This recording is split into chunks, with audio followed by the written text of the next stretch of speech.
See, I've got a cool cup, by the way. My nieces and nephews made me use it. There you go. Nice. Uncle Saurus. All right. Right, So yeah. I'm So, putting it. I have well, Nantucket on mine. This is island that I live on. lovely. So, obviously, welcome. My name's Jamie McIver. Obviously, you're Eric. Am I right to call you Eric? Is that fine? Yes, that's very good. Please No do. worries. So, going to run through like a series of questions. If you can just answer them to your best of your ability, and then obviously, if there's anything that you do want to skip over, by all means, you can skip over it. Okay. So one of the most important things about a company when I'm looking into them or doing my own due diligence isn't what it does or how it does it. The most important thing to me at first is the CEO who's running the shop. So if anybody who doesn't know who Eric Brock is, who are you? All right, great. Well, I'll start with a introduction, I guess. So, Yeah. my background is I like to say I'm a trained accountant, which I'll come back to. I spent some time as an investment banker. Whenever I say that I worked at Bear Stearns, I always have to say, may she rest in peace. Uh, because Bear was a great place and an amazing, at least successful investment bank. But of course, in the crisis in 2008, 2009, it didn't make it through. But incredible experience there. And then I spent even a longer time, the bulk of my career actually as an investor. So I was on the other side of the table. I was on your side of the table. I was a founder of an investment firm out of Boston called Cloud Capital. So so that's what I bring to the table. I've got an accounting background, finance, economics, and kind of have a macro orientation as well. At the same time, I've been doing this now at Ondas Holdings for 8 years, right? So I'm the founder of Ondas Holdings. As we get into the business, you'll learn more about, I'm sure we'll talk a lot more about, the businesses underneath the holding company.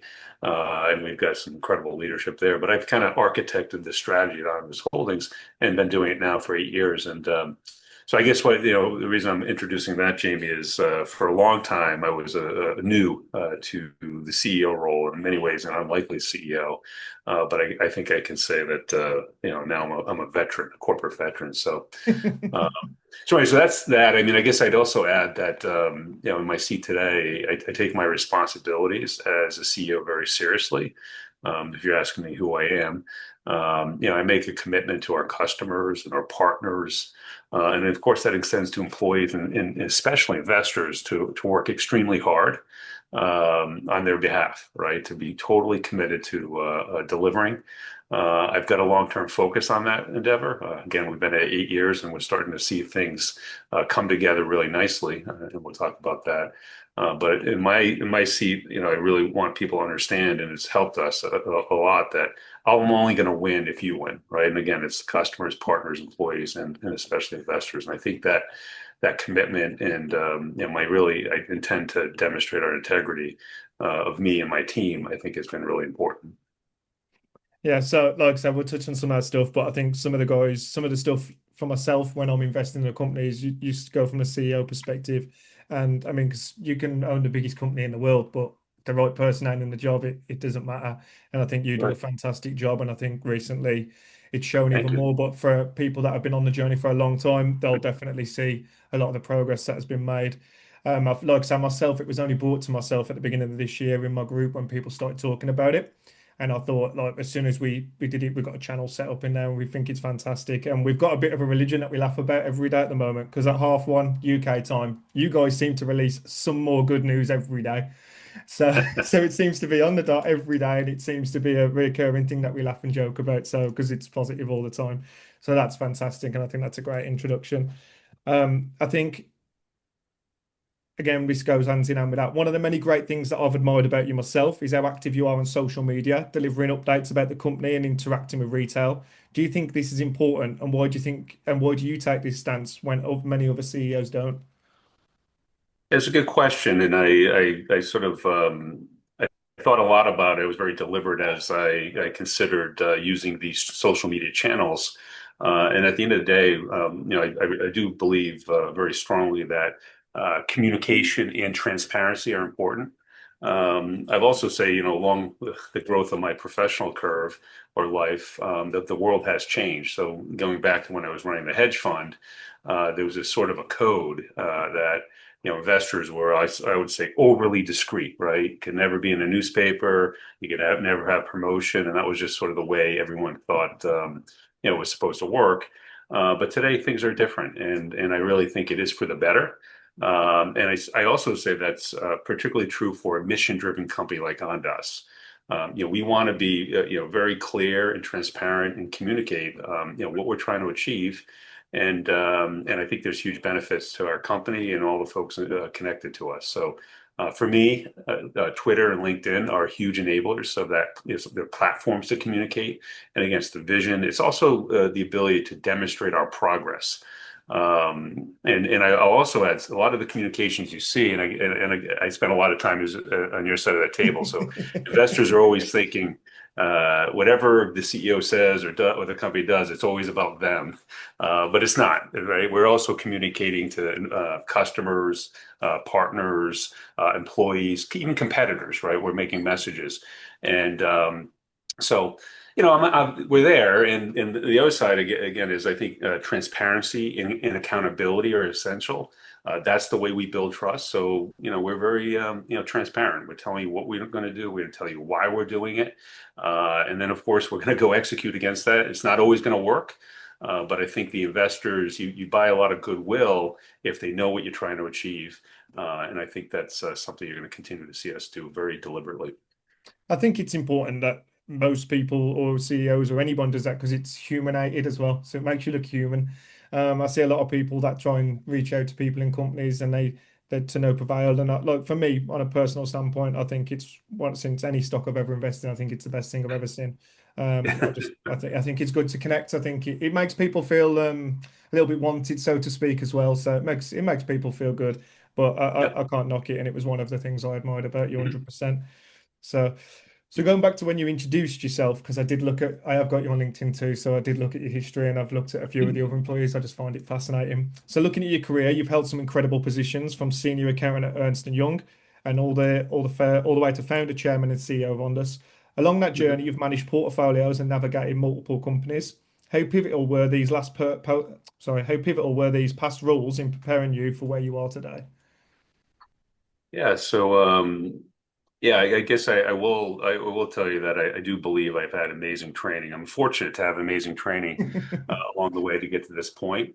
And I do think the experiences that I've had are very valuable, and I'll be really candid, probably much more valuable than I realized when I started or took on the role at Ondas Holdings.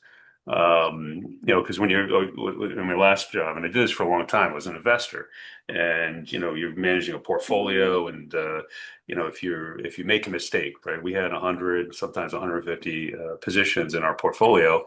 If you make a mistake, you can just sort of change it tomorrow. Like the mistake goes away, you sell. I have one bet, right? And it's a concentrated bet. That's what I wanted. But it comes, we don't have that option, right? It has to work, and we work extremely hard every day to advance the ball. So, but getting back to the experiences, accounting is the language of business, and it's a really important skill to support decision making. So, for young people, and I do get a chance to talk to a lot of folks, kind of moving through, their school years from high school to college and beyond. And I always talk to them about developing some technical skills, and accounting is one that you can't go wrong with. On the banking side, I learned a lot. I was in corporate finances and leveraged finance group actually at Bear Stearns, so that's a fancy way for high yield, or we used to call junk bonds. But what I did is I learned in capital markets, and I learned how companies are built. And actually not just companies, industries. So, for example, when I was at Bear in the 90s and really getting interested in the banking side, we had a massive investment cycle in the telecom industry. We were building fiber, we were building wireless systems, towers, etc. And it was really essentially building the backbone of the internet. Similarly, I saw a consolidation cycle. We had a bunch of banks. They were kind of regional and sort of mega regional banks, and we saw consolidation, right? And then built this massive banking system, and I saw how that scale and driven through consolidation increased returns. But at the same time, it had a hugely, and this can be debated, right? Because maybe it was too good, but it had that consolidation of the banking sector created scale that also allowed for our credit infrastructure, right? Which is an important mechanism around the investment economy and driving growth. It's infrastructure. And whether it's the telecom bill that I discussed or the consolidation of banks. This is infrastructure that supports economic activity and ultimately prosperity. So I'm going to come back to a point here, Jamie. So, and then, because taking you through my journey as an investor, I looked at, I saw a lot of macro cycles, but I was particularly interested in technology cycles. So we saw the PC industry boom, right? There was a new technology that had so much value. Social media, ride sharing with Uber, smartphone, the cloud. These were all incredible cycles. And from there, I learned, right? And as a leader, when I go to Ondas, I think about what we want to do. And in those cycles that I discussed, I see a lot of parallels with the drone sector. And I have these mental models. So, I think, I'll leave it at that. But, these are the experiences, and you see them Yeah. reflected in what we're trying to achieve at Ondas. And I'll tell you, I'll give your listeners some homework is sort of, think about what a mental model is. And because they can be very powerful for investors in thinking about what they're backing and where they want to devote their energies and investments. Yeah, couldn't agree more. I think, like I say, I love how you give such detailed answers as well. It's perfect because it goes into the detail, which is great. So thinking back before Ondas, what experiences or lessons most shape the leadership style that you bring to the company today? So as you talk about learning from people and the best teachers, there's going to be good things, bad things that you learn across the way. So what shaped the style of leadership that you have out there today? Yeah, great question. So I'll say that I've been fortunate, extremely fortunate to work with people who have high integrity, and really that's foundational. And perhaps I may have been able to self-select them as mentors.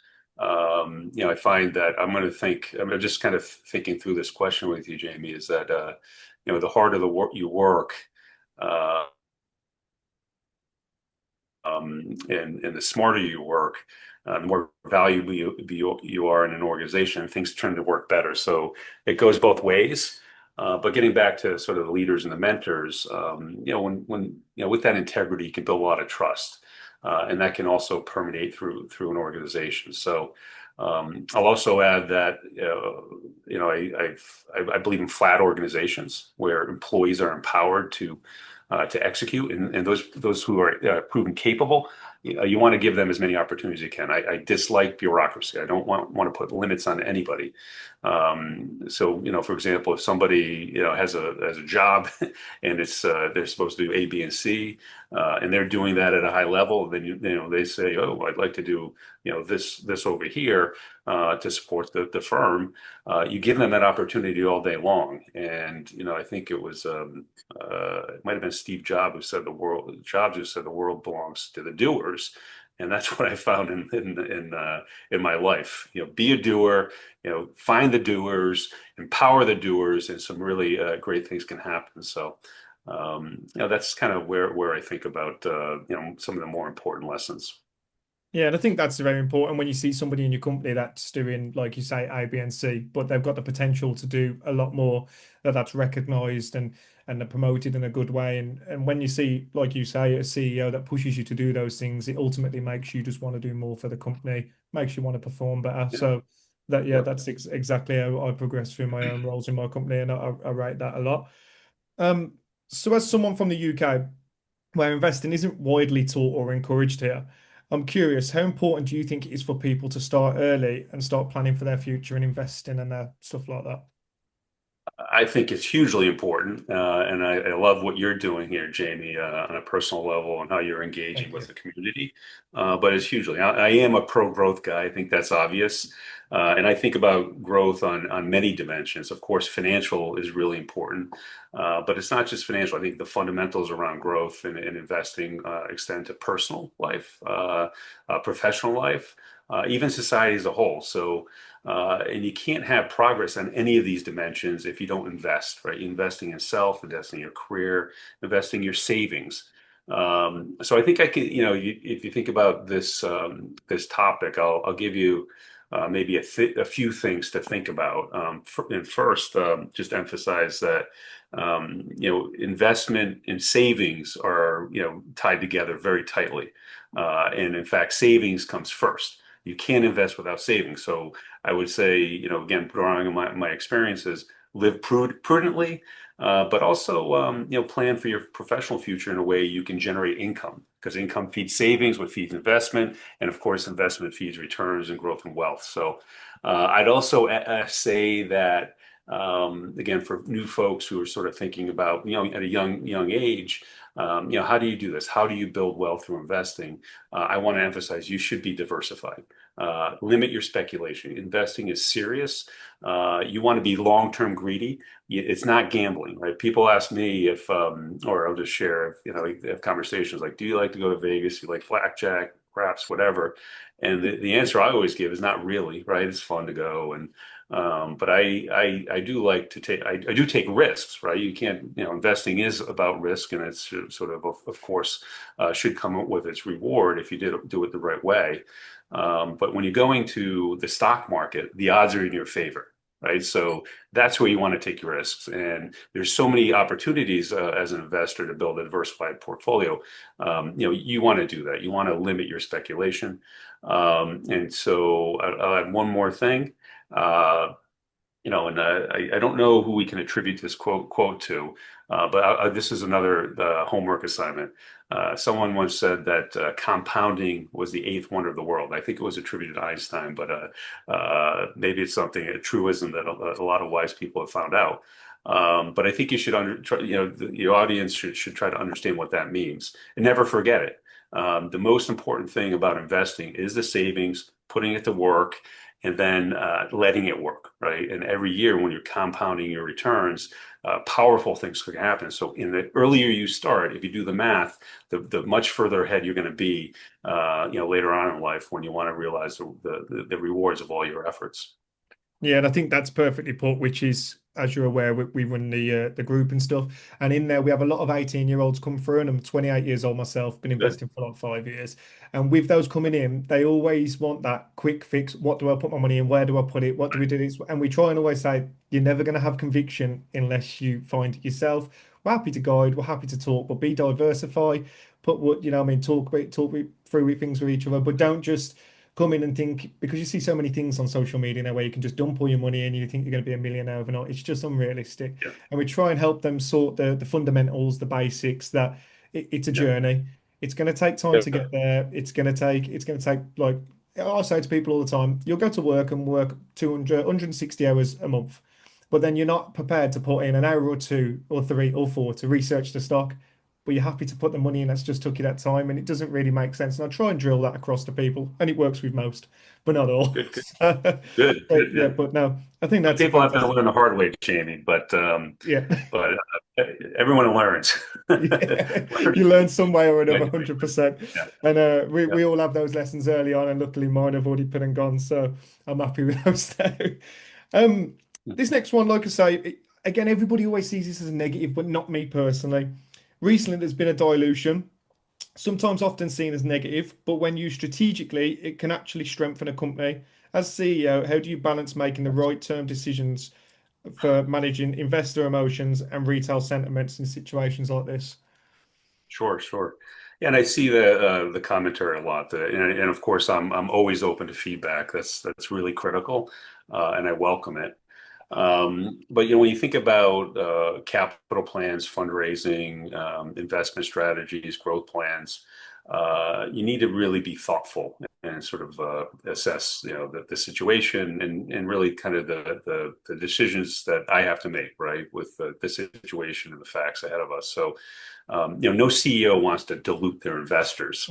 100%. But yeah, but as you point out, not all capital raisers are dilutive. In fact, there would be no investment if that were the case, right? If you're just diluting, then the capital markets would collapse, right? They wouldn't function. We wouldn't have them. So, obviously, so that what that means is, firms that raise capital from sophisticated investors, have convinced those investors that they can deploy that capital and earn returns and grow a company. So if you look at what we've been able to do over the last couple of months, we've really transformed the business. We had struggled for a long time with timelines, and and of course getting that business going. But as we've demonstrated growth and validated, we've been able to clean our balance sheet, right? The sins of the past, if you will, our timeline slipping, the really hard work to get to sort of platform adoption, revenue growth was difficult. So we had a balance sheet, right, that we had to fix. So the convertible note was finished. We became investable by institutions. I think that's something that your investors as retail and individuals need to kind of think about is companies like ours who are emerging and we're looking for a 5-10 year growth cycle. It's really important that when you're moving from that micro and small cap, if you want your company to become a mid cap, of course, because that means there's appreciation, and we have to attract institutional investors to do that. So it's really you got to think about, okay, they raise capital. Are they going to deploy that at higher returns than their cost of capital? And if that's the case, that's accretion, right? So I think you can see in the market the way it's reacted to both of our cap fundraisings, one in early June, and then of course in July. We've put the business in a fantastic place, and we really have and we've articulated a growth plan, which is a core growth and strategic growth, and it's being backed by institutional investors who are very smart. They see the opportunity, they want to back a leader, and I think we've been given the ball. So that's some context around dilution versus accretion. I think we've done a really. I'm very happy with the position we have in the capital, and I am very confident we can deploy this for the benefit of the investors. Your question had another element. It was the emotion, or sort of how do you handle this as a CEO? And I will say that you do not want your CEO to be emotional. Of course, I have a feeling about it. We are humans. At the same time, I have a job to do, and the decisions we make around capital investment, business strategies, etc., they're really clinical, right? We study them, we bring experts, and we are always going to do the right thing for the business. Okay, right thing for the business, period. And that's not hard, right? That's a fundamental. So I've been now the CEO of the company for good five plus years on the Nasdaq. I can assure you that the CEO seat is a hot one, right? It's really fascinating. Everyone has an opinion. And you learn really quickly that you can't make everyone happy. So I welcome the feedback. It's really important to get that because it's part of our decision making, right? But I do know that we can't make everyone happy all the time. So that's not an objective of mine. I'm just going to do the right thing. I'm going to build the transparency and the trust. And I think in most situations, we're going to do a good job. It is a partnership with the investors, so the feedback's important. And I think part of when you say about the emotions of spoken to this about people, you sort of have to remove all of emotions when you're investing, because if you're an emotional investor, as soon as something comes down or something's not working right, you lose all self-control. Yeah. Uh, Yep, and yep. and you can't be like that. And I think also when it comes to dilutions, what most retail struggle with is they see the share price come down and that's all they care about. So they start Yeah. panicking, they start overreacting, they start, like you say, coming to social media. And I remember you saying about institutions. I remember someone tweeting something to you where it was about something about 2 days for the shares to be bought up, and you replied saying Yeah. no, more like 15 minutes.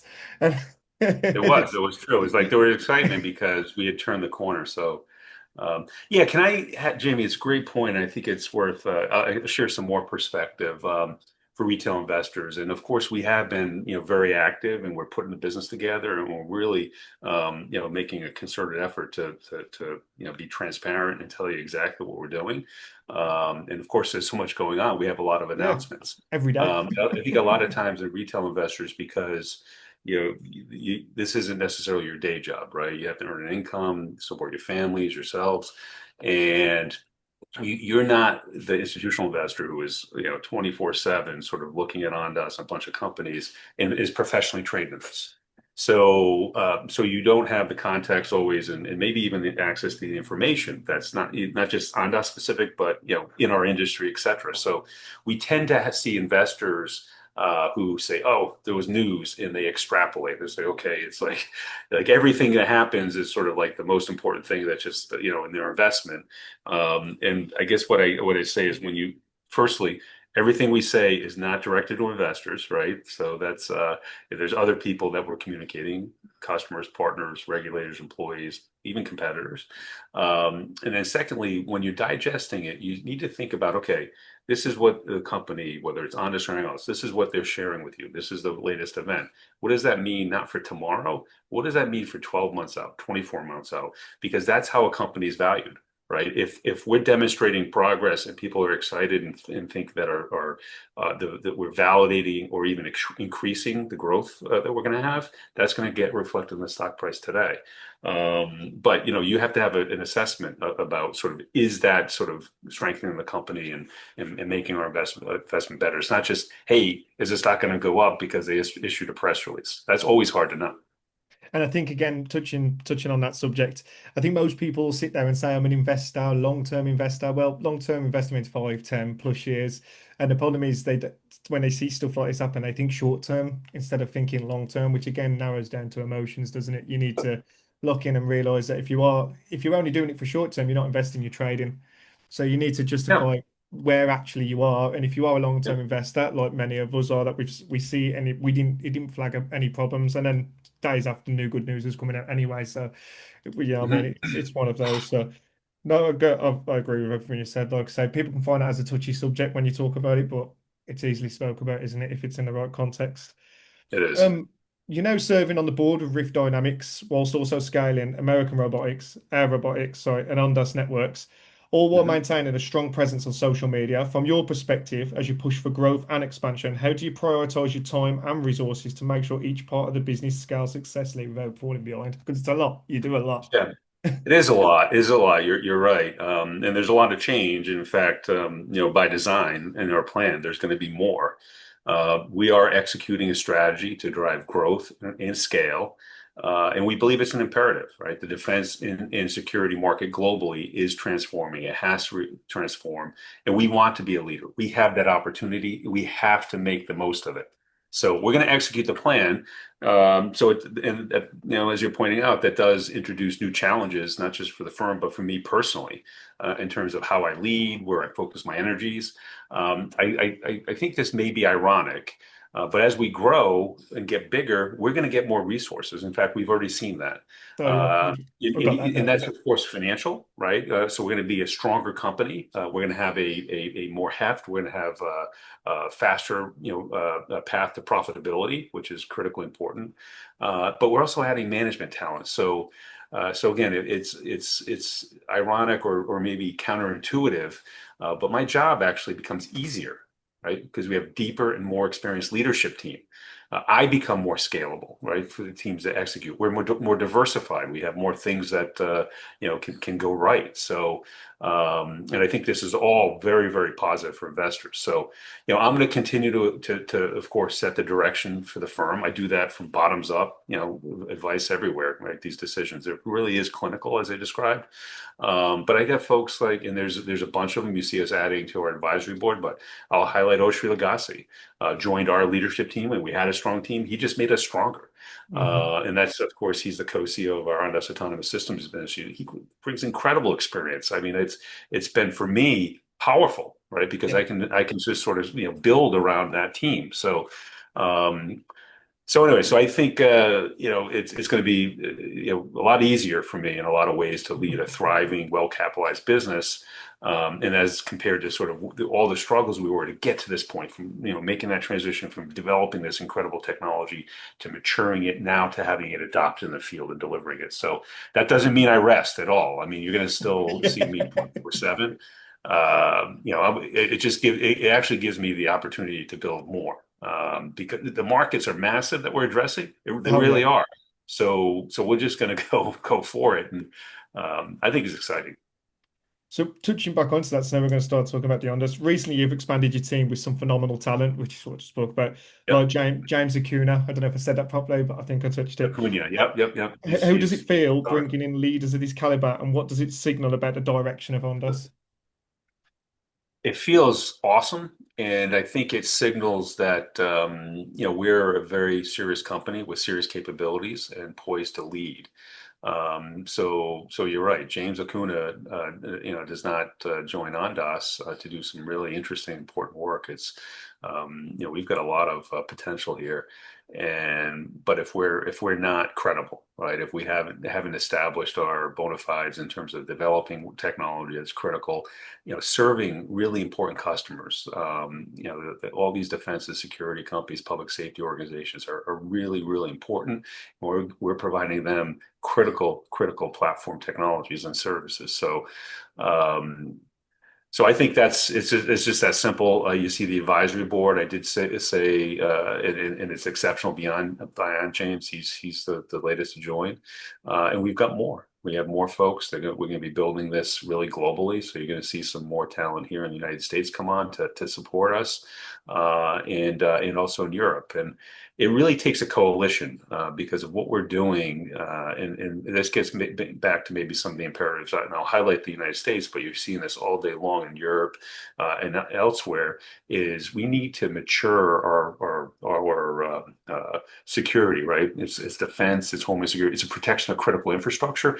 We need to mature the capabilities that the Ondases of the world bring. And to do that, you need to put the right people in place to sort of identify the leaders, make sure investors know who's are funding the right companies, make sure that the customers and our partners know. Rather than working with 100 drone companies, you spin your wheels and nothing happens. You got to concentrate, really funnel down to who's going to lead, because we don't have time to waste, right? Technology is mature, the demand's here, the markets are now mature. We got to sort of now. This is a transition of growth, and the people we put around this are going to be critical. Yeah, and I couldn't agree more. I think, like I say, like we said, every day at the same time, we see more news and we're seeing more and more people come on the team and stuff. And they're Yeah. always, everybody starts deep diving straight away. I mean, even myself, I've got James Acuna's LinkedIn Yeah, history here. So, I mean, you start deep diving into people and looking at it, and everybody seems to have phenomenal backgrounds, which is that's right. important. And Jamie, Um, we want to add it. So why, again, I want to also add this. Ondas, like the folks who are coming in, whether they're coming in as, to work with us as partners, advisors, employees, the companies that we are acquiring and joining our platform, we are creating massive opportunity for those folks, right? They're going to come in, they have extreme talent, they have capabilities, expertise, and we're providing a platform for them to realize all the value that they're creating. And it's always about creating win-win. And again, it is imperative. yeah, it is. It really is. And like I say, the growth's phenomenal. It just everything ticking boxes at the moment, and it's Mhm. The Yeah. next one is another one, which is insider ownership of Ondas is relatively low for a small cap company. Could you help investors understand why that is, and do you see insiders increasing their stakes over time? Yeah, so this is a really important point. Do we have skin in the game? And I'll say, if you think about the employees, our insider ownership is probably higher than you think. Hmm. And it points to our holding company structure and the way we built the business. So, the holding company by design only has a handful of employees, right? We want our talent, we want our, expense to be building the business, right? Not Yeah, accumulating a lot of people in a holding company. And the way the SEC rules are that the folks who report their holdings are named executive officers, and the folks underneath are not. So, secondly, building these businesses has taken a lot of time and energy. There's massive sweat equity, but I also say the timelines have hurt the employees, right? So that we along the way have raised capital, and our ownership stakes have become lower. So, but we have provided incentive compensation, and it's really important for not just me and them, but for our investors to have people incented the right way. So we're doing that, and I feel good about it. If I could talk about it on a personal level, uh-huh. I do have, my percentage ownership is low. I want to give you some context. So getting back to what I said at the outset, I only want to win here if everybody wins, right? And I think it's going to be critical to our success. So, I have made some personal sacrifices, and I've made them willingly and happily because I think it's the right thing to do. So every share I have, I bought with my own money. So I've made many investments in Ondas, but I've got zero restricted stock grants, right? So no shares have been given to me. I've had zero stock options. I've even had zero cash bonuses, and that's been hard, right? So I've been doing this for 8 years. But again, I was making making a bet on the long term, and really felt it was important to deliver, and then be rewarded, right? Because investors will be very happy if we're delivering to make sure that we're incented and rewarded for that. Um, so I've invested millions of dollars and been paid very little, but so what I'm telling you is I have massive skin in the game. Our team has massive skin in the game. You're likely, as we're sort of transitioning here, and I do believe we are in an upcycle. I'm likely to see you'll see my ownership go up because I will get an equity compensation program, As but we're going deserved. to do it in a very shareholder friendly way. No, that's fair enough. And like you say, you deliver it so well. So it's and it's I think it seems really selfless when you put it like that as well, which is good. And it shows how much of a quality leader you are. So it makes a difference. So thank you for sharing that with me. Sure. Um, Looking ahead over the next 1 to 5 years, what are your aspirations for Ondas? Do you see the company leaning more towards government contracts or public/private sector work, or a mix of both? I think it's everything. Yeah, So, I thought so. it is everything. It's like I don't want to place any limits, but Mhm. at the same time, we have to. We'll talk about, I think, priorities. But we want it all. And I think it's important for us to leverage all the operating expenses, that operating leverage you talk about, the investments in technology capabilities. And then when we're investing to bring a broader portfolio through the strategic growth and acquisition program, we don't want to limit ourselves.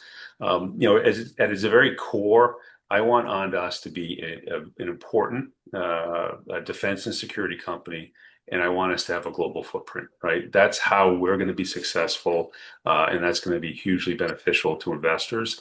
I believe, and we can have, folks in my seat can have really intelligent debates about this, but I do believe you want to define your opportunity set as broadly as possible, because the scale and the need to localize is really important, and we'll probably touch on that.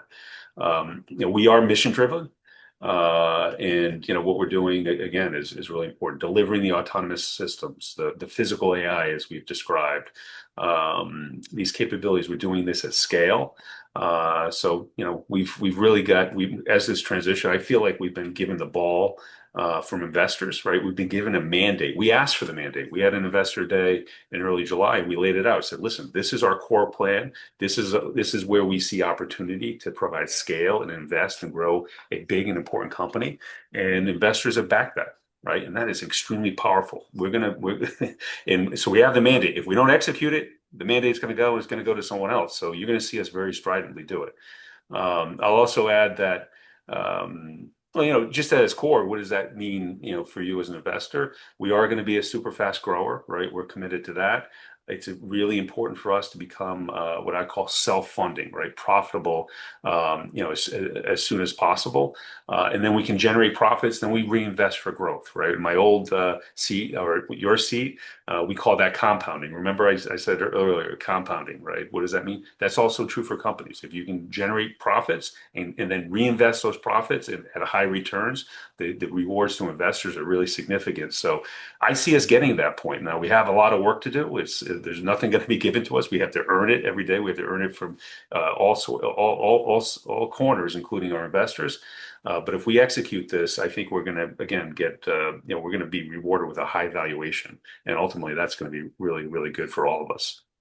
Yeah, I think I couldn't agree. Like I say, I agree with everything you said. Anyway, but yeah, like you say, from an investor's point of view, it's sort of been under a rock for a while. People haven't really known about it, and now it's starting to really come to the public light. It's a lot more on social media. We've seen a lot of institutions and people investing in it over the season Yep. when the reports were just coming out.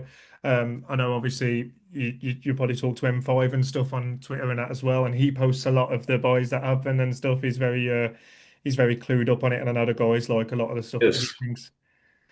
So that's I learned solid. a lot from him. Yes. Yeah, yeah, a lot. So it's debatable who's more active between the two of you. So Yeah. The do more the you merrier. yeah, 100%. Do you envision Ondas evolving primarily as a platform company providing infrastructure for others, or more of a solutions company delivering end-to-end products directly? Yeah, so I guess similar to the last Oh God. question, I don't think we have to make a choice, and that perhaps gets back. So it's not either or, right? It Yeah. can be and. And that gets back to my experience. I think, on your side of the table, people underestimate what's possible, right? And if you grow up in sort of the corporate world, there's some structure. There's a lot of reasons for structure, right? So if you do this, then you do that, then you do that, then you do that, and this is what happens, right? And if you can do that, then that's great. At the same time, we are in a dynamic market, right? We Yeah. are in massive TAMs. We've scratched the surface. Technology is mature, regulations are supportive, policy supportive. There's huge value. The technology stack has been completed, so we can sort of now we can scale. These are S-curve markets, and I again, so I know I understand what's possible. Yeah. So you can have exponential outcomes here. It's both. In fact, the reason it's both is what is going to make us more successful. So, you can think of us as delivering solutions to customers and partners, by the way, that are technology platforms, right? So we have technology platforms. You saw we announced the acquisition of Aperio Motion. We're layering those ground robots, those unmanned ground vehicles, UJVs, into our portfolio. They're autonomous. You're going to see a lot of synergy, and we're going to market, maybe some integration, and we'll tell that story over time. But again, these are technology platforms. That's sort of like the entry point into the business or into the industry. If you don't have a technology platform, you get nothing. However, when we layer these technology platforms on an operating platform, which is Ondas Holdings, right? That's when we get real scale. Okay, so one platform. I'll tell you it this way, Jamie, is I begun to articulate it this way. If there's 100 drones, we can't have 100 drone companies because that means we have 100 sales forces, 100 executive teams, 100 regulatory, 100 supply chain. It just doesn't work. So we're a platform company with delivering technology platform solutions. Yeah, no, I think that's a fair answer, and I sort of knew that was the answer you was going to come with, but Right. one of the lads put one in there anyway. So, um, this one here, because I mean, to be honest, I thought previous GDP was going to be negative again. Again, we're not always right Yeah. in what we think. So, with economical fears top of mind for investors, how could a potential recession or reduction in government spending impact on this growth and strategy? All right, cool. So I think the macro for Ondas and the markets we're in is incredibly strong, Yeah, and I think it's same. I going to be agree. strong for a long time. So what that means is budgets, even if there's constraints around economic, weakness, which may or may not happen, that doesn't change the fact that we're moving towards more and more automation, robotics, physical AI. Um, and also, again, whether the economy is weak or not, we have these policy trade wins. The Trump executive orders are really a great example. Regulations are accelerating and increasingly supportive. And the value of what we're doing is off the charts. So, and I've seen this time and time again. The technology investment cycle, right, that S curve will dominate the economic cycle. So I don't know, go back, and I think this is true. If we had that, real serious economic event in 2008, 2009. That was really a credit and financial crisis. The cloud, the ride sharing, the social media, that all went up into the right, and it was barely a blip, right? For me in my seat, in terms of risks, and I'm always considering where our challenges are. I don't worry about the macro. What I do worry about is our ability to scale, right? To build that operating platform out.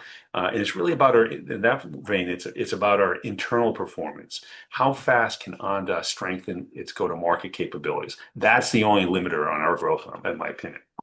Yeah, and again, like I say, I think you hit it right there. Even if there was constraints, it's going to be the case of there is still plenty enough there because it's where they want to be and where they're traveling towards. It sort of gets exempted from all those problems. Luckily enough, I wasn't around for the 2008, 2009 market. So if I've researched it, I understand it, but I wasn't investing then, Yeah, so I'm all yeah, right. you go back there. It's Yeah, good. Hey, these are the mental models. So yeah, I was still playing my Jamie, PlayStation then. So you're the Jamie, next question. your student of economic history is I think that's an extension for you. I think Yeah, it's 100%. And like I say, you try and learn from that stuff because we was looking at graphs yesterday about the S&P 500 and where there was 4 or 5 consistent down years. But and then people yeah. were like, if you had conviction and stuck through that, after that, I think it was 14 years of positive growth. And when we started looking at that, if you have the conviction and you were building up a nice portfolio back in those 4 years and you stuck to what you knew, down the line, 14 years of pure growth, you'd have been a winner, do you know what I mean? Yeah. So, It's and the if not, power you of compounding. exactly.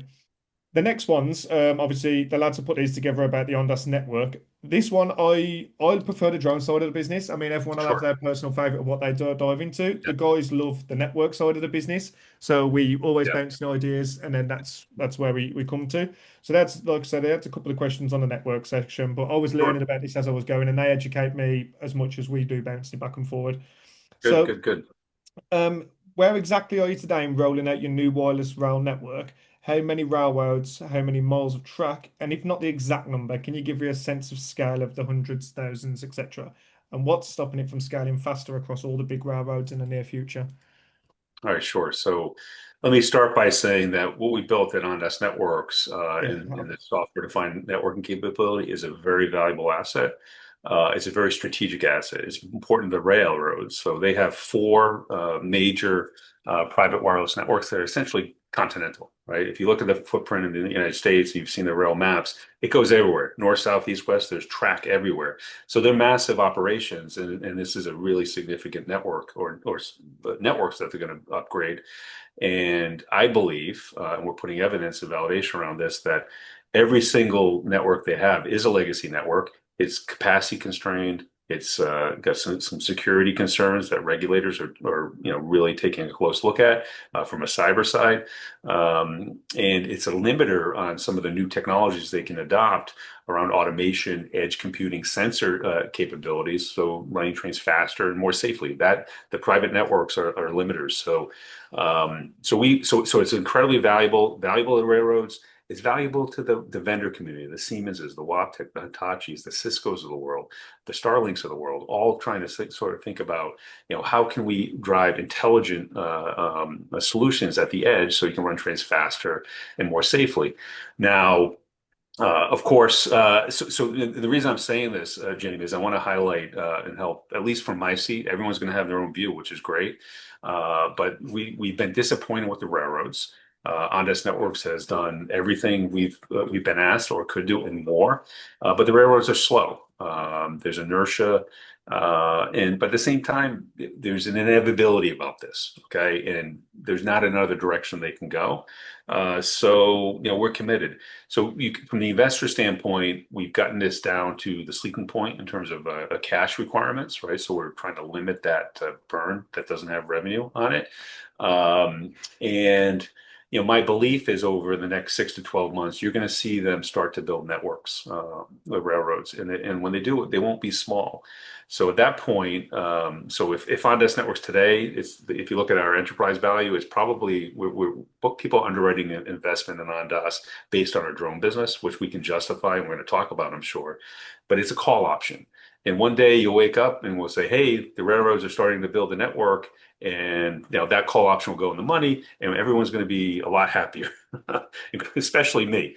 If I can answer the question more specifically, because there was some specific questions, we can't speak to the number of miles and things like that. I will, because they just haven't started building the networks. Now we've done some regional work. We've talked about what we're doing with Metro. We've talked about some of the activity down in New Mexico with the transit down there, and Amtrak. Those sorts of businesses. All of the class ones, including the Canadians, we're touching in some form. Some are more advanced than others.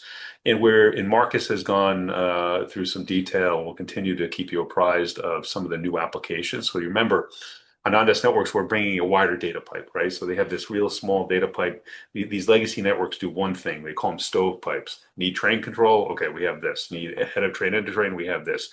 Oh, your land mobile radio, your walkie-talkie network? You have that band. We go in all those, give them wider pipe. You can do your legacy application, but then you can do much more. So that's what that's kind of where we're at, and I'm sure in the conversation on this networks I can expand on it. So when railroad adapts your network, how does the revenue model break down? What portion comes from radios, equipment versus recurring software and support fees? And what's the long-term value of a single large railroad customer to Ondas? Okay. So what we do out of the gates here is when they start to build networks, I describe it as a large system sale. Okay, so that means we're selling base stations and edge remotes. Starting with the base stations, those are deployed at a tower, right? The tower or pole has an antenna at the top, and from the base station, we boom the signal out on a high-powered network on low frequency bands, which propagate really well. The physics around radio spectrum, the low bands propagate. So we're getting extremely wide coverage, which is critical. And we call that the infrastructure or the coverage layer. Okay. So at the end, we have the edge, and the edge is along the wayside, is at rail crossings, it's on locomotive, anything that needs to be connected, and you need to communicate or command and control back to the to or from the home office. Okay. And these home offices are very sophisticated, trained dispatch and operating centers, command centers. Um, and then in some of those edge remotes, I'll just remind you, some of them you have. I'm trying to see if I have I don't have my Ondas Networks industrial radio, but I often pick it up at this point. Um, so you can take the antenna, the intelligence, right? The printed circuit board. You can insert it into a train system from say for switching or signaling, something that Siemens or Wabtec would do. And you just embed it like a wireless card will be in your laptop, right? Of course, but we're talking industrial equipment. So what I'm doing, Jamie, is I'm sharing with you the Yeah, revenue model essentially. That's a yeah, large system sale, and initially, what happens is, they'll build it for that legacy application. So there's going to be a replacement network built, and then turned on, and we're backwards compatible, and we do all these things to make that much easier than it would be otherwise. So they're not stopping trains for a month to upgrade the network. Trains are going, we're upgrading. Um, and then, because we bring so much capacity over time, you'll see them densify the network. So more base stations get deployed for more edge devices, for more applications around that automation, around the safety systems that they're adopting, the data intensive use cases at the edge. Now, as we're doing that and thinking about the revenue model, we have an installed base of a software defined network. And on that installed base, we're able to charge maintenance and both software and warranties. So you're going to be getting a recurring revenue stream that's going to be quite nice and grows with the installed base. So that's the way to think about kind of where we're at. And in terms of the value per customer, I can't quote that to you. What I can tell you is that the TAM for all four networks is easily north of $1 billion. We're going to get some recurring license fees on that, which is really nice. And it is a very profitable business that you can put a nice multiple on once it gets going. no, no, appreciate you going into depth and answering exactly what you can. I Yeah, knew there was always going to be some parts that you couldn't touch on, which is totally sure. fine. Ondas clearly has a unique IP in rail communications. Could you explain what makes your network difficult for competitors to replicate, and where you see the competitive moat strengthening over the next couple of years? Okay. Yeah, so covering these not just wide but extremely wide areas is a massive challenge. And candidly, there's been a lot of investment in Wi-Fi, 3G to 4G to 5G now, 6G is on the horizon. These are consumer networks, incredibly valuable, but there's shortcomings. When you talk about the private rail networks, these are critical train operations, so you don't put them on Wi-Fi. Even if Wi-Fi could stretch long distances, it has to be dedicated licensed spectrum. They're owned and operated by the railroads. You don't want to be able to have any interference. It just can't happen. It's far too important. And secondly, the LTE and 5G networks are built where people live, and most rail activity takes place in where people don't live. So you'll see them use shorter range. In some places, they will use LTE for non-critical operations primarily, but there's really no way around having private networks. And of course, that's where we're uniquely investing. And the railroads have worked really hard with us under the AAR umbrella, right? American Association of Railroads, which is or Association of American Railroads, AAR, the Wireless Comms Committee, the experts across all the railroads have come. They work, is really a lot to validate, test, et cetera, and they're adopting the 802.16 standard. So where's the moat here? We've taken it to IEEE. If somebody wants to copy the code, God bless them, because the number of man hours that went into this to try to do what we're doing, and the risk you take is huge. And it's not just about building code; it's also packaging into a system, getting it in the field, and validating it. That's the hard work. So what's likely to happen is we're going to build a big business.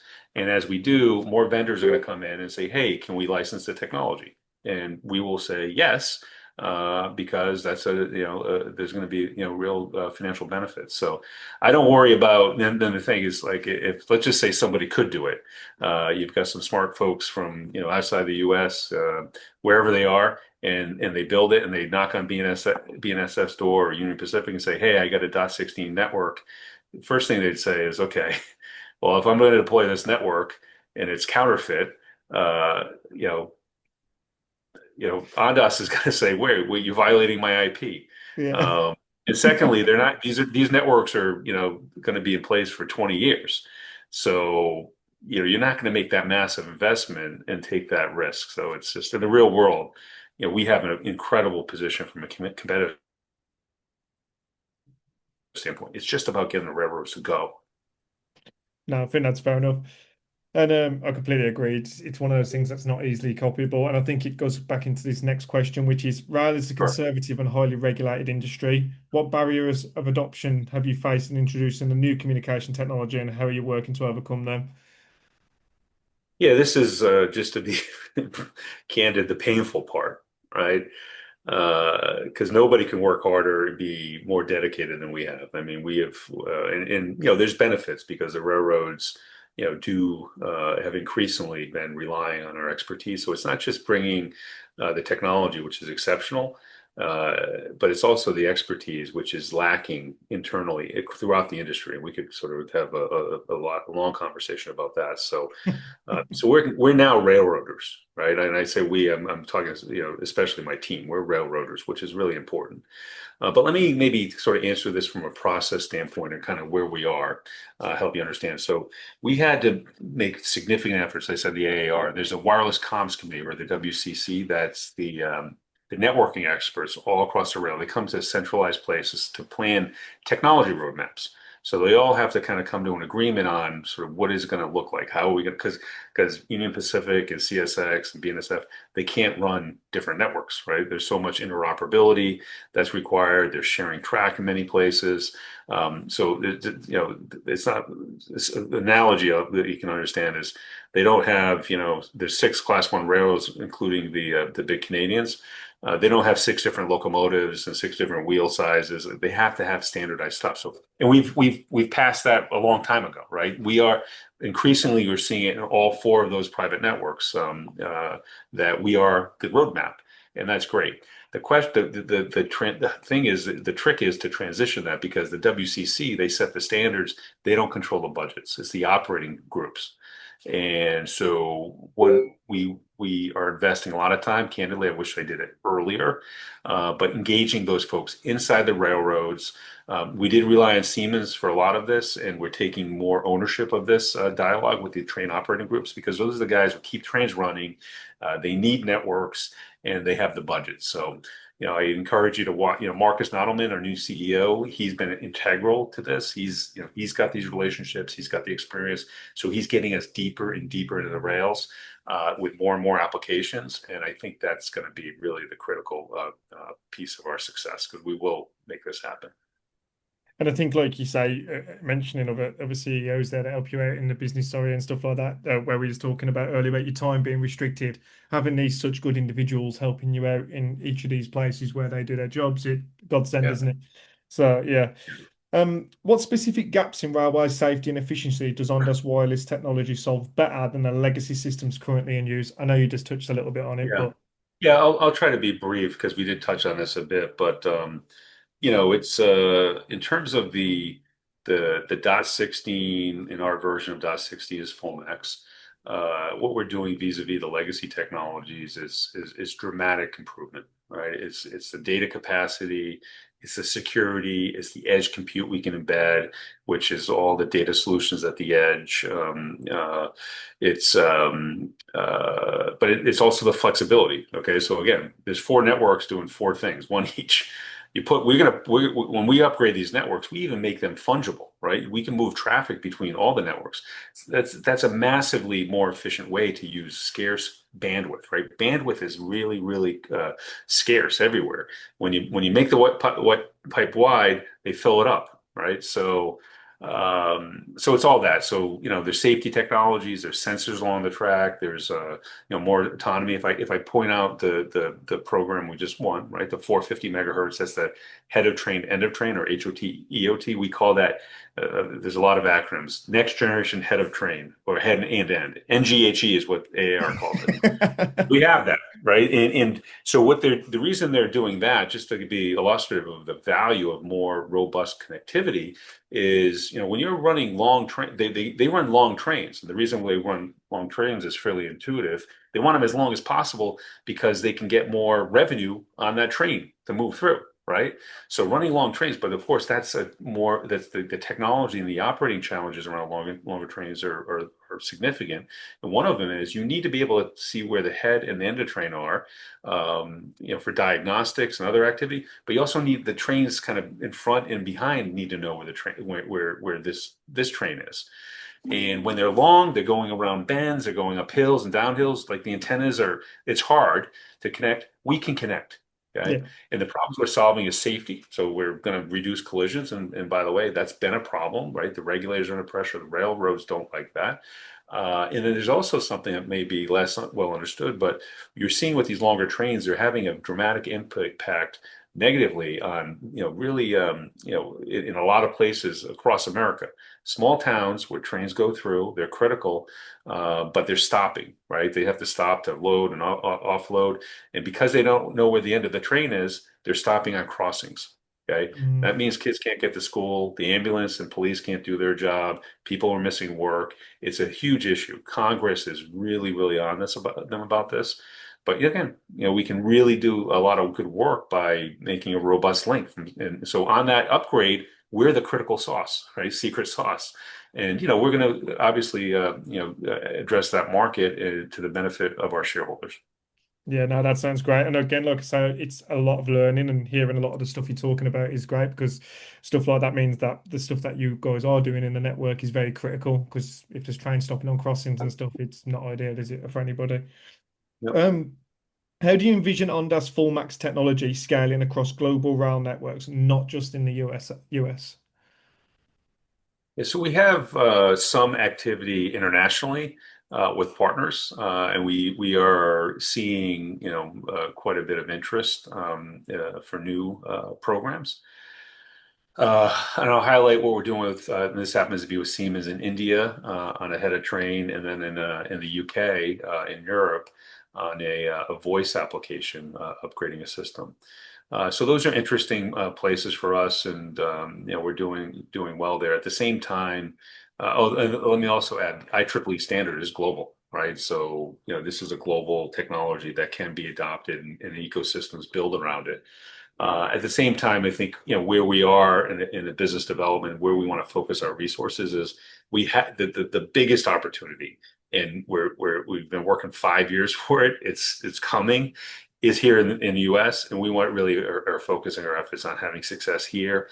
And as we do that, I think accessing the foreign markets or international markets is going to be orders of magnitude easier. So that's the way I'm thinking about it. No, that's fair enough.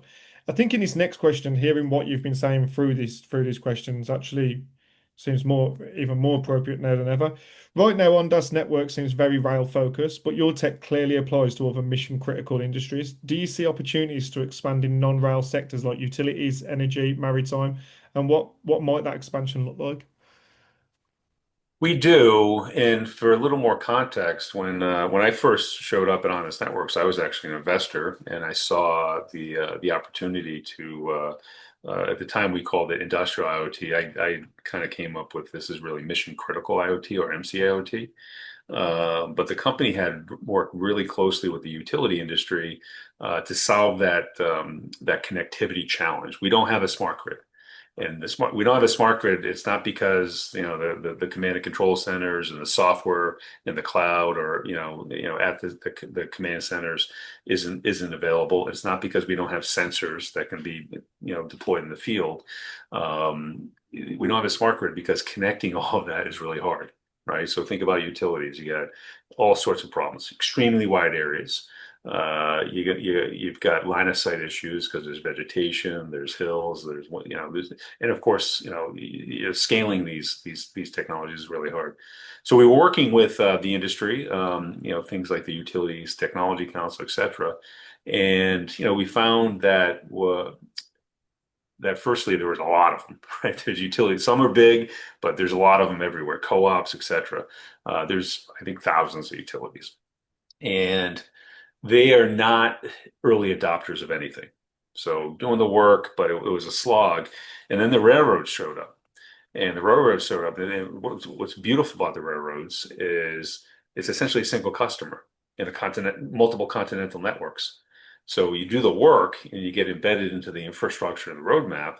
It's amazing business. And then you can go then you go to the utilities and say, you're not the first adopter. We have this scaled operating network that's operating incredibly valuable, been proven. It's incredibly valuable. Let us do that for you, and it's going to be a lot easier. So that's what I think. These other markets, we need to make the grid smart. We need to make the oil field intelligent. We're not nearly where they need to be, in my opinion, on that. And connectivity is a critical challenge. That's kind of a bottleneck for all that sensor activity at the edge. Um, so, let's see. Let's see. I do, if you're kind of thinking about this from a strategic value, which again, I started at the outset, I said Ondas Networks, our software-defined network is incredibly valuable from a strategic standpoint, even though we haven't put up a network yet. I mean, as we do, all of a sudden it is, because you can take this to a lot of places. So, if you think about that from, maybe where we'll go, and we're not making a formal announcement, but there's logic to separating the companies, which could happen. And, We've spoke about if that we too. did a strategic, I think there's a lot of strategic interest in this Ondas Networks asset from folks who have the capability to penetrate maritime, utility, oil and gas, other infrastructure markets really quickly. Yeah, like you say about the splitting the business, that is a conversation that we threw back and forth at each other in the group before. We had a conversation about it. But again, that's one that you'll see in the future if it does happen, isn't Yeah, it? we won't, I'm not making a formal, this is a really Yeah, no, important yeah, set, yeah. and, It was we something want we to bounced protect. back and forth as well, but yeah, of Yeah. course, of course. The next one, obviously, my favorite part of the business is the OAS side of the business. So All right. obviously the drones, everything else. This is my favorite part. So recently, you secured a 14.3 million dollar order for your Optimus drone systems. Ondas' largest single purchase order to date. That must feel great. Seeing the hard work paying off beyond the milestone itself. What does this order signal about demand for Optimus and the momentum you're building? So it's a huge signal, and it's multifold. So firstly, these systems, right? We call this a drone in a box, but as you're fully aware, this box is very sophisticated. It's not just industrial grade; it's military grade. In many ways, the Optimus system is a unicorn, right? Nobody's got that level of reliability, the level of autonomy. We've got a system, an Optimus system that's 6 years old, that's deployed at a construction site, massive construction site. It's really a data solutions, perimeter security, it's safety, it's mapping and surveying, and all sorts of tools in a data portal. That's generating, $500,000 a year on a system that's 6 years old. That's as a service model. The reason I'm telling you that is, this is a unicorn, hitting the highest end of the market. Now, the customers in all the critical markets have been on a journey with us.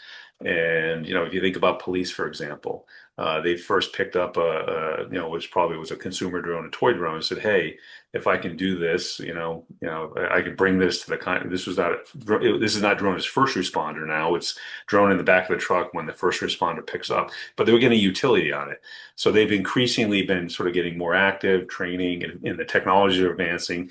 And so you like that's just an example, but it's true in really all of these markets we're addressing. There's a maturation of the customers. And as they're doing that, there you see the customers gravitating to, hey, or understanding and being able to validate this drone is very useful, and they can do that on it's saving lives, right? That's maybe the most important use, but they can do it on ROI calculations as well. So, but as they're maturing, the customers they're seeing the value of autonomy, right? The value of drone infrastructure, and that's what that we validated. So through the Dubai police for over 3 years now, have been building a footprint of drone infrastructure. Optimus Systems, they have now 12 units, and they're about halfway through to ubiquitous citywide coverage. All of those systems are being operated 24/7, right, in really difficult conditions. It's hot in Dubai. It's dusty, but they're operating flawlessly. There's light maintenance every. It's not even maintenance every month. Somebody has to go out and just sort of check it out. Right. This is more of kind of just managing the infrastructure. So we're really proud of that, and that's validation. We have also, as you said, this was for a military customer.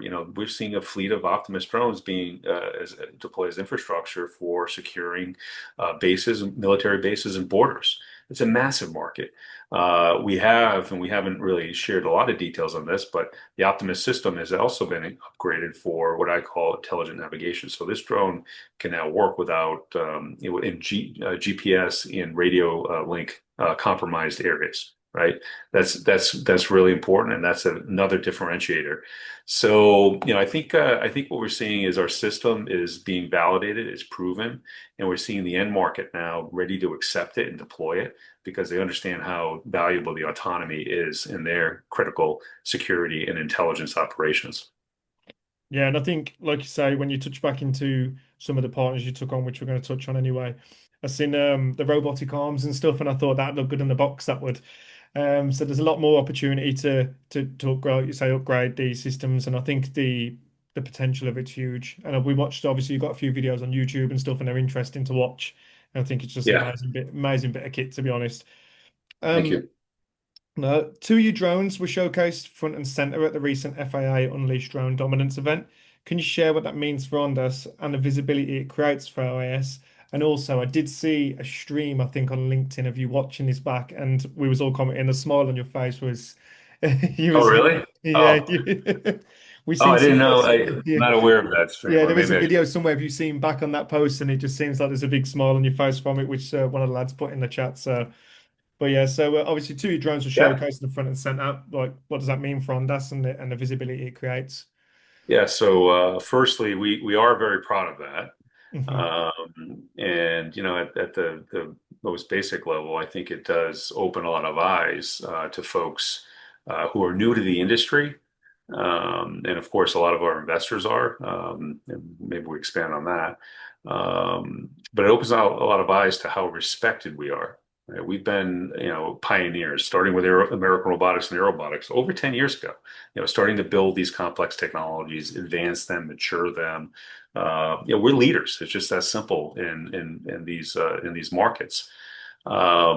So anyway, that was really, I think, great for kind of positioning again, advancing the perception of Ondas and what our capabilities are. I'll say that today there are no large drone companies, right? You have some large defense companies that have some unmanned systems, kind of somewhat legacy, right? The missiles and things like that. But these autonomous systems, aero robots, docked infrastructure, the ground robots, there's no real big dominant players. But over the next 3 to 5 years, there will be some really serious companies built. And over 10 years, there's going to be some really massive dominant companies doing really great things for the world. And, so they're going to reward the investors as they do. And I think what you see there is just one of many examples where Ondas, our American robotics, our air robotics folks, we're showing you that we have every right to aspire to be one of those leaders. So in terms of credibility, it was helpful, and I'd say that's why you see policymakers, right? So think about Secretary Duffy. There, he wanted to show this because it's important for policymakers to really support our industry. Right, so he wants to say these are leaders, right? And the CDA was there, by the way. I'm the chair of the board, so we're sort of by extension. All of these, we're making this happen, and you have to have the support. When you saw Pete Hegseth, and we didn't have a drone there because we don't have those drones, but when he made that announcement that unleashing drone dominance. It was really an extension of what the executive orders from Trump and the policy trend anyway. But he was on the lawn of the Pentagon, and he was saying we're going to spend a lot of money to build a drone economy here, to build a robust, globally leading drone sector.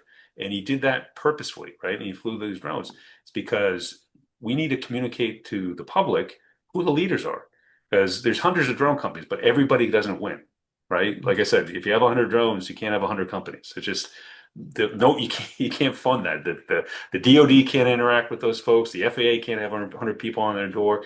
The supply chain, they can't scale and profitably serve 100 companies, right? We have to narrow that down. So I thought that was great for the company, but also I'm really supportive and excited about the policy signals that are coming out of Washington.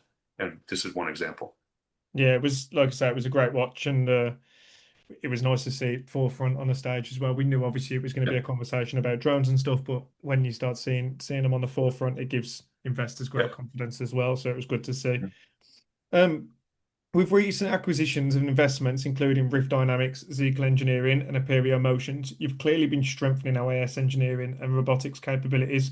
How do you fit these into the long-term roadmap for OAS?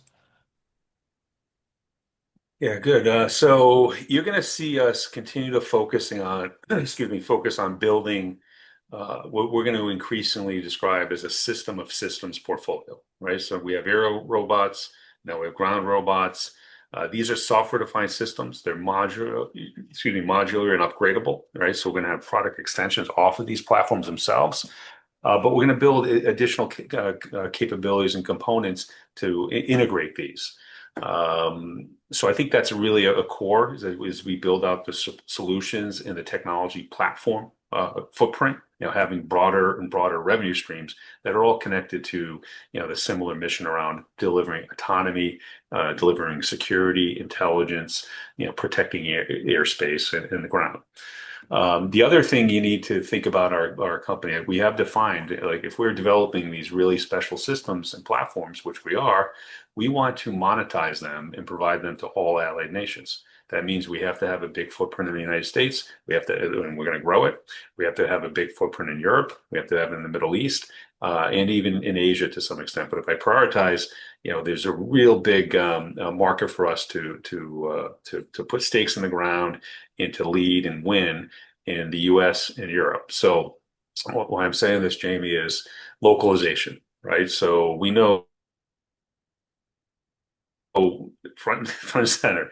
The policy is hugely supportive, but it is make in America, right? It's NDA compliance, right? So it's having the supply chain that's been vetted, and it doesn't have adversaries in your and their capabilities in our systems. So we have to build that localization in the United States, and we're doing that, of course, with American robotics. We have to do that in Europe. Right. So you saw us make an investment in Rift, right? That's a long-term relationship. That's the WASP. And that is not just to sell an attritable drone to the DoD, which of course is really important and valuable, and that's great. But that gives us a broader set of relationships. So we're building relationships, we're building partners. Rift is just one example that are going to help us localize because if you think about the Made in America.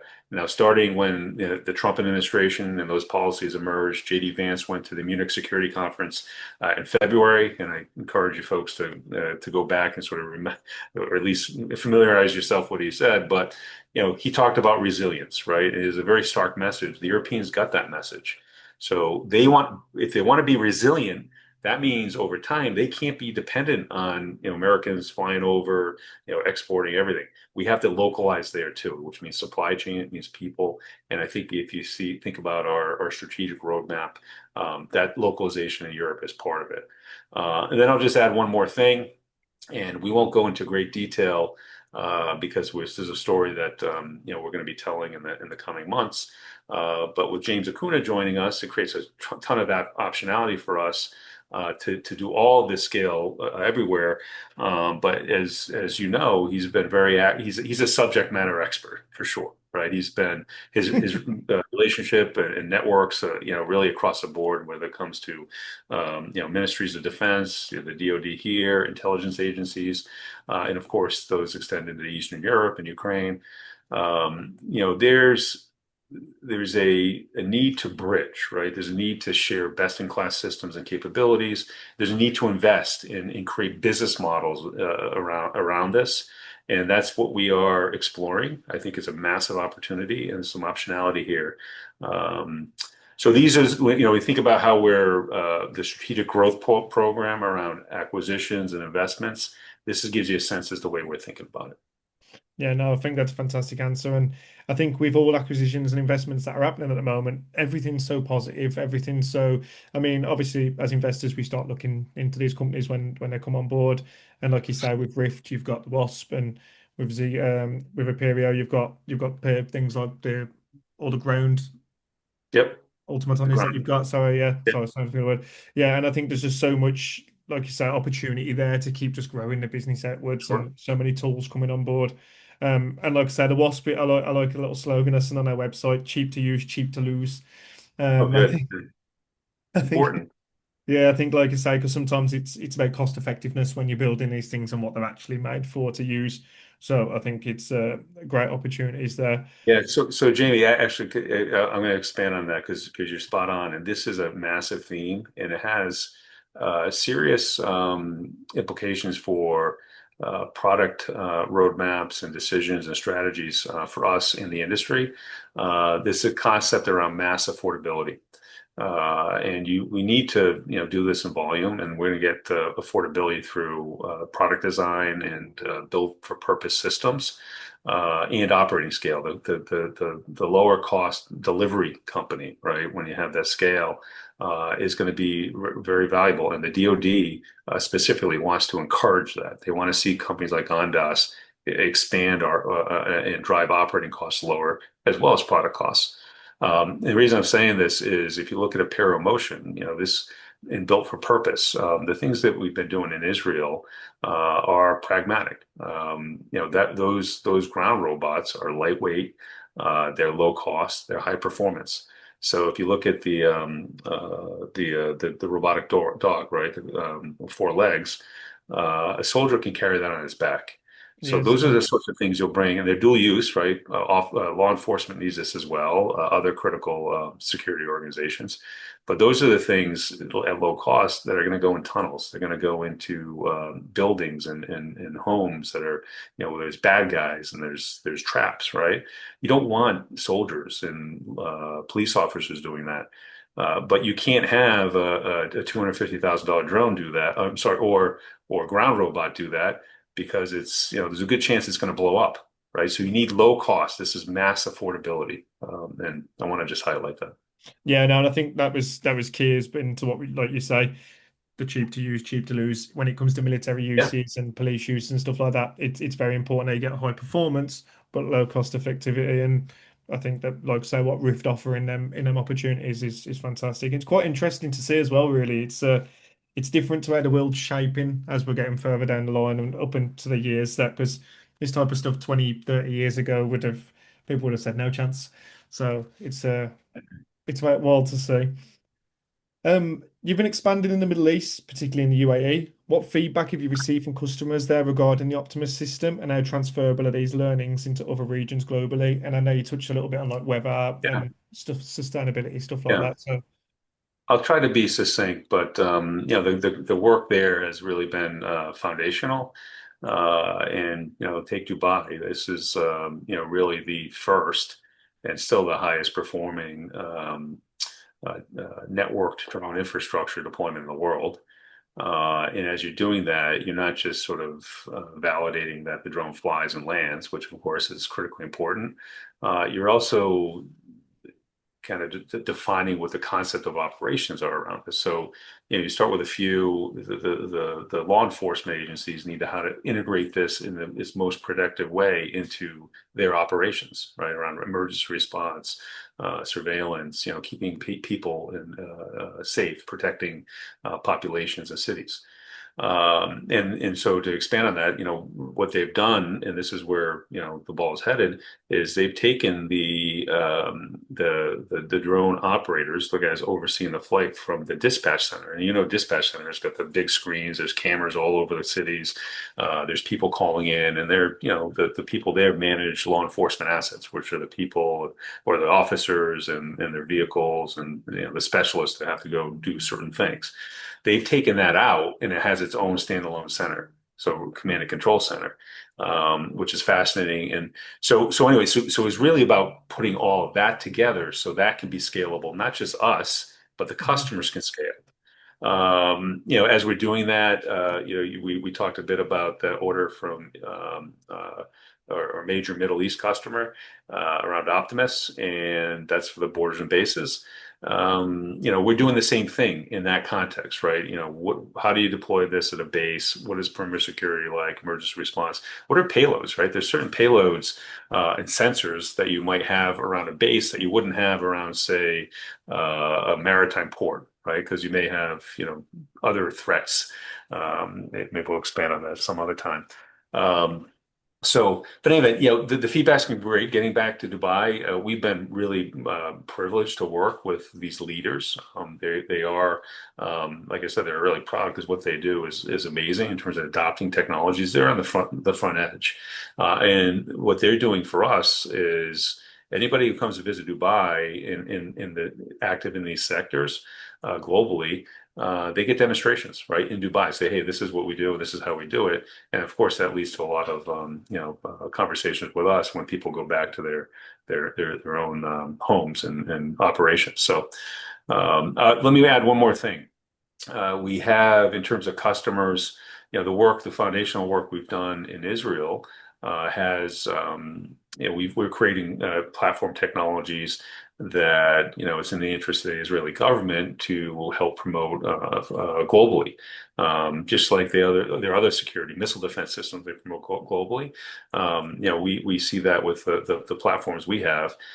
So they're opening doors for us with allied nations, and that's really powerful. So we go to market, direct. We go in with partners, but having that support is really, really valuable. It's creating some really great exposure then really as well, isn't it? So, I mean, that's great to hear as well. Um, You've partnered with Palantir to bring AI into the OAS system. How is that integration processing? What tangible impacts have you seen so far, and where do you see this partnership evolving in the drone market?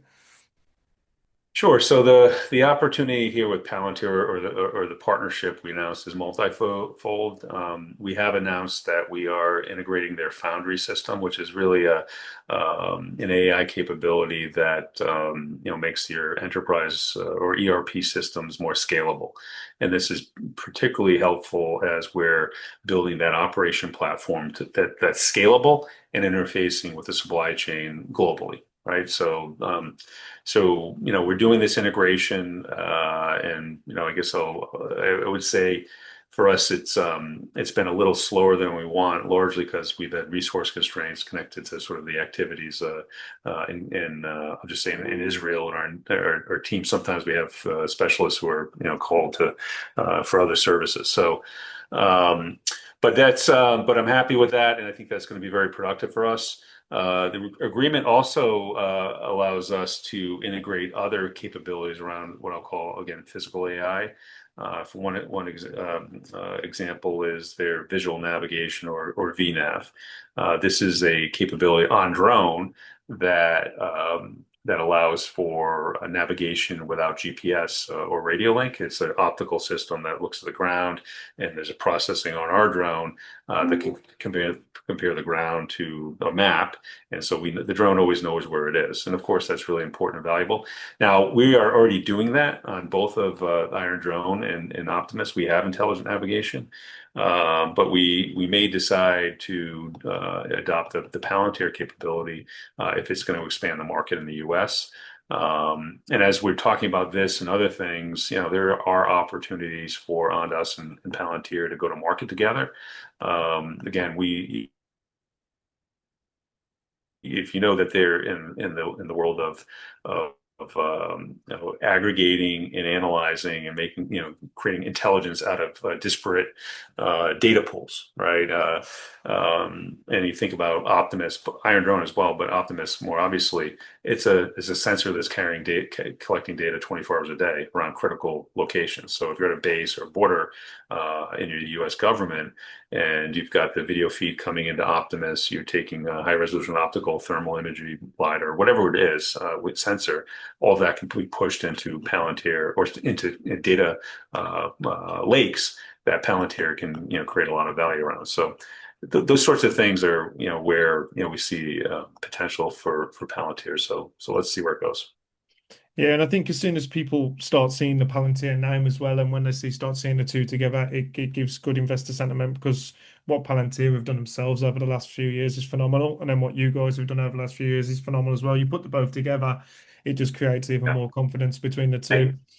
Yeah, we can't emphasize enough how Palantir and their willingness and ability to engage all levels of the ecosystem and really try to drive progress. And they're one of the ones who are doing really important work to identify leaders. Because when Palantir wants to work with Ondas, that's a signal to the market that Ondas has these capabilities. Just like when the FAA put our drones up or the Department of Transportation on a stage, right? These are really important signals. No, and I think, like you say, it's just fantastic because when you're putting all these things together, it just constantly gives investor confidence as well, which is great. Yeah. Um, Looking at international expansion more broadly, which regions do you expect to adapt autonomous drone infrastructure the fastest, and which personally interest you the most as growth markets? Sure. So all regions, and let me just focus on US and Europe. There's urgency around adopting autonomous systems for security and intelligence. The demand is really significant. And what you'll see the customers and the vendor ecosystem and folks like us doing is working to introduce and really make these systems operational so then the customers can scale. And I touched on that dynamic a bit. So as an example, when we're coming in with Iron Drone, we're going with a pilot program, and the pilot program isn't simply to see, make sure that the system works because that's been validated a number of times. What it is okay, they're trying to figure out is okay, how do our folks get trained? Where's our remote operating center? How do we integrate this at scale across all our critical infrastructure locations, whether it's a base, whether it's borders, whether it's power plants, maritime ports, data centers, etc. So that those are the things that we're working to debottleneck. But if I just look at it geographically, everywhere's growing fast. Maybe a better way to think about it, Jamie, is by end market, not geography. So in other words, defense, homeland security, public safety, critical infrastructure. And I think that we're going to see huge growth everywhere. For us, what we get extreme benefits from focusing on where the demand impulse is strongest, and we can scale fastest, and that's with the bigger customers. So I think you'll see us with DoD defense MODs in Europe and NATO, as well, of course, a big focus here on the DoD and what we're doing with Mistral and other partners. And Public safety is spending a lot. However, there's for us the early movers here will be big cities, and there's just fewer of them. So pound for pound, we're going to be spending more time on the DoD Homeland Security front. But it doesn't mean we're not we won't have success in these other markets, including critical infrastructure, because we're doing it in parallel. So hopefully that gives some context. It's really a strong market across the board. Yeah, and I just think, like you say, there's just so many doors to open with this, with what Ondas offers. I think we've only just scratching the surface, like we've also said down the line. I think there's so many opportunities, so much market capitalization to get in front of. And I think Yes. you guys are well ahead with what you're doing to scale on a great success. Mhm. So on a conclusion question, if you could go back and speak to 20-year-old Eric Brock, what advice would you give him on life/work and why? I'll go back to me at 20. Yeah. Okay. So this is an esoteric question, but let me think about this. So, firstly, I'd say I'd remind myself it's a long haul. And as a 20-year-old, you don't have to have it figured out right away. And in fact, there's no way you can. You don't have that experience. If I look back, I think I did have that perspective, but I think it's worth emphasizing. I'd also say don't underestimate yourself, right? I think this is a very good message to young people who, when they're entering the workforce, right? They're leaving home. They're going to be responsible for themselves on many levels, particularly financially, in ways they haven't been before. And it's daunting. It can be daunting. So, and I've seen this in so many places as I talk to young people. You think they need a high-paying job, right? They want the house, the family, vacations. They're looking at their parents. They're looking at other successful people. They want to emulate more and more. Of course, is social media, and you have these people who are hugely successful, and you aspire to that, which is great because you should. But at the same time, they sort of look at the situation and say, "Hey, how do I do this?" Right? Because like, first, I got to find a job. I'm not going to be making massive money, right? Because there's this progress. It just seems so daunting, and and the to that front, the world's a competitive place, but you just have to do it, right? You just have to get up and you have to have confidence in yourself, right? So that's, you don't have to, sort of leave the house and then 12 months later buy a home in the suburbs and then start your family and then be the executive vice president of a company, right? That's not the way the world works. So don't put that pressure on yourself. Just understand that every day you need to advance and add value, right? Add value to the people that you have relationships with. That's both in your personal life and your professional life. Build networks, build those relationships. Be reliable. Be generous, right? Be generous inside your network, and generally care about the success of others and work for them, right? And that has an incredible way of coming back to you and making you even more successful and really giving you security over time. So you don't have to do it all at once. You just have to get on that curve. And I'll come back. Maybe we end here, Jamie. The power of compounding that works on so many levels. Just every day you get a little better, and all of a sudden you're on your own exponential curve.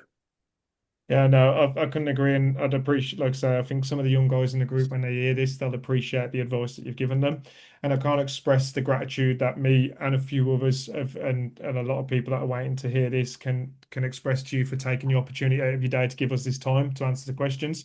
I think you're a really smart bloke, and I think I've got tremendous respect for how much appreciation you've got for retail and putting everybody in perspective, and I'd just like to say thank you for taking your time today to speak to me. Awesome, Jamie. It was a thrill. I really enjoy the engagement, and I'll just promise you, we'll continue to work hard, and you can count on us for that. And we have an exceptional opportunity. We created it, and it's not lost on me. We've created it together with our investors, and we're going to go for it. So the support is really essential, and I'm grateful for it. So thank you. No, and hopefully we can do this again in like 6 to 12 months' time and sit down and see where Sure. we've progressed and go from there. Yeah, that'll be fun. Let's do it.